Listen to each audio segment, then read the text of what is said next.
Hello and welcome to the 6th edition of the Goa Arts and Literature Festival 2015. Today we have with us Raghu Karnad, a journalist and author. Hello and welcome. Thank you very much. Okay, so your book, Farthest Field, is from an Indian's perspective of the Second World War. Yeah.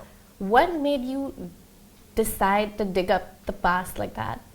So I didn't think that I had any particular interest in the Second World War, mainly because I didn't realize that India or Indians had a special role in it. But what happened to me 3 years ago was that I discovered that a young man in my family, my grandmother's brother, who I should have known about, but whose name I didn't even know, had actually served in the Second World War and died there. And it turned out, as I began to explore this family history, that all of the young men of my family in that generation had gone off to fight in the Second World War, which at the same time that most of their countrymen were fighting to be free of the British Empire. So I suddenly realized that there was this incredible, that there was this very large involvement, a gigantic involvement of Indians in the war, and that it was also characterized by a very deep kind of moral paradox, a dilemma of fighting sort of on the wrong side of history. Yeah, because that was during our freedom struggle. Yeah. The peak of the freedom struggle coincided with the peak of the war. And when we look back on that history, we don't necessarily want to think of Indians siding with the British Empire, but many of them did. Right. So when you were writing this book, though, did you ever consider maybe adding fiction to the facts that you had written? In fact, the first time when I began writing it, I was attempting to write it as a novel. Okay. And the first thing I discovered in that process is that writing fiction is really difficult, and it helps if you have some practice, which I didn't. The second thing I realized was that the true events of these guys' lives, as well as the sort of true course of the larger history involving Indians in the Second World War, was in some ways so extraordinary and on such an epic scale that nothing I could make up could really match it. Anything that I invented, anything I fabricated around those events would just sort of like do a disservice to the real sort of the real drama of what actually did occur. So then that's when I realized that I'd have to do it as non-fiction. Okay.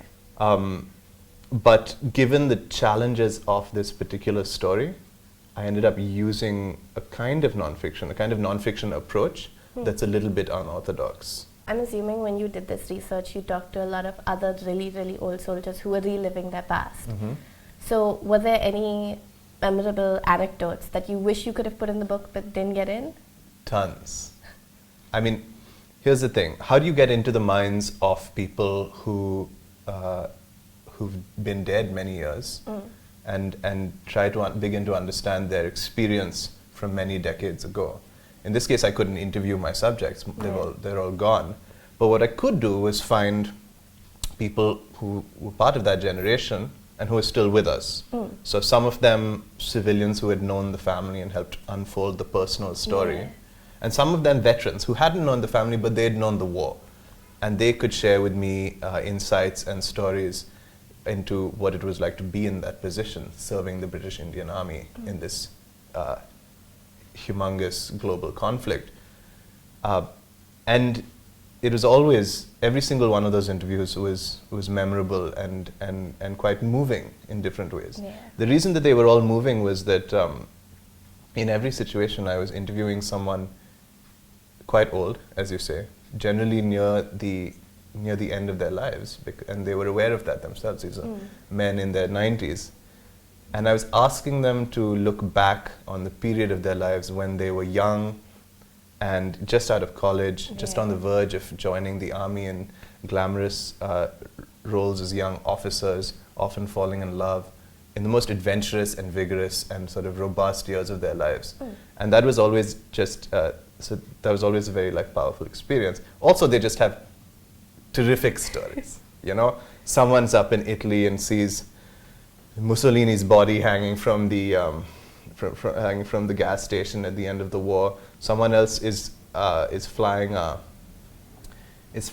an aircraft across to the islands in the East Indies, which is now Indonesia, and packs extra cases of whiskey for his boys and nearly crashes his aircraft because he goes overweight. They just had great stories from this like sort of chaotic and adventurous period. And those stories generally came before the more tragic stories because of course it was war. Yeah. Talking about airplanes and all of that, I stalked your Twitter feed and I saw that at the Hornbill Festival, people pulled up in vintage World War II Jeep. How did that all happen? That was the best launch ever. And among some amount of disarray that surrounded my launch at the Hornbill Festival, which takes place in Kohima, one organizer had the genius idea of making my launch coincide with the World War II vintage motor rally that comes up this historic route between Dimapur and Kohima. Okay. So all these World War II Jeeps drove up with all of these very cool cats in them wearing period uniforms, Japanese infantry uniforms, US Air Force pilot uniforms, young women in military fatigues, people with guns and rifles. Guns? The actual rifles from that period, because a lot of this material was actually just left behind in that in those parts of the country where the war actually came onto Indian soil.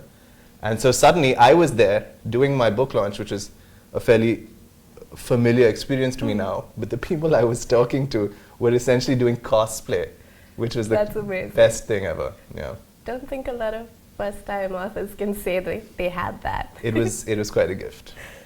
A few reviews mentioned that your book was politically well written. Would you say a political science degree aided you as a writer? So, do you think that degree actually aided in this book? Well, I mean, there's a period of almost 10 years between when I finished my degree and when I finished my book. So a lot of things have come into my education at large. But yes, I think it probably did. It's difficult to account for how much what you learnt in class in college dictates who you are and how your mind works later, and how much just what you learnt in general in college and in general in life dictates who you are.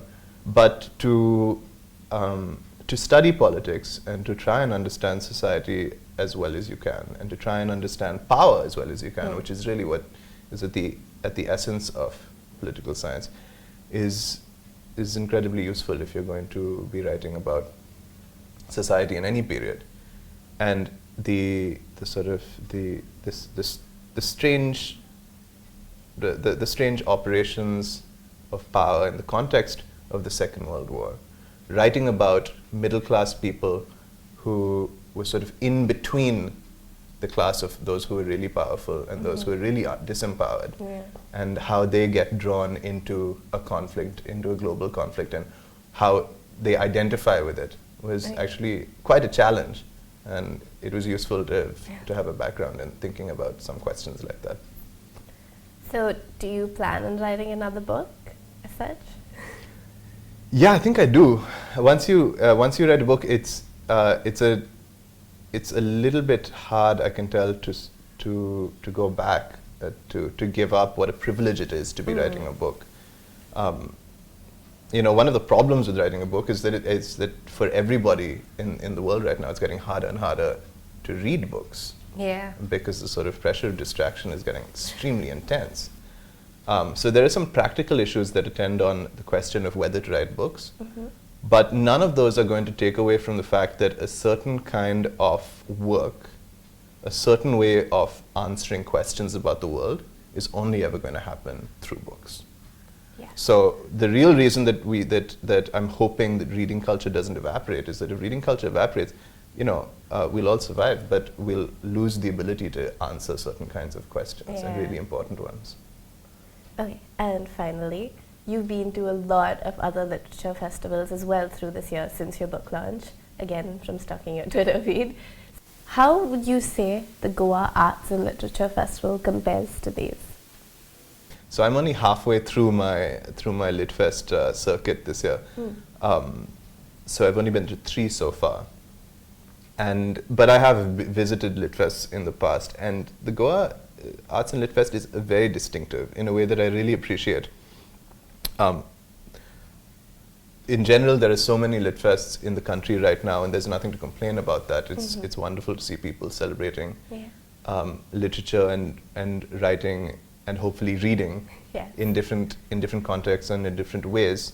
But I love the feeling of community that there is in this one, and how rooted it seems to be in the place where it's being held. Yeah. That matters a lot, and I think that's something that a lot of other Lit Fests should be paying attention to. Okay. Thank you. That's all we have for now. That was Raghu Karnad, and this is Carla reporting from the Goa Arts and Literature Festival 2015. Thank you very much.